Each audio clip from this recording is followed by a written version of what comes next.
ഒക്കെ ഇട്ടോണ്ട് വന്ന് ചത്തം നടക്കുക. ഞാൻ രണ്ടാമത് വന്നിറങ്ങി രണ്ടിനെ അടിച്ചു പോയി.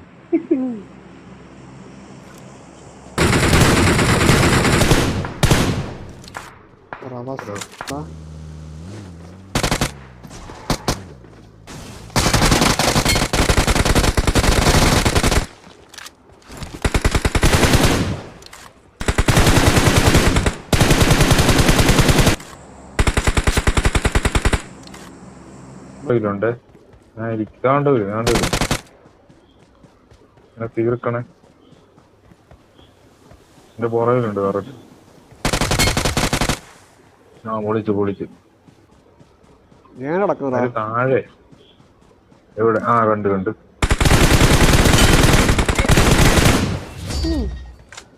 നീ ലെഫ്റ്റിലുള്ളവനെ അടിച്ചല്ലേ? ഞാൻ റൈറ്റിലുള്ളവൻ.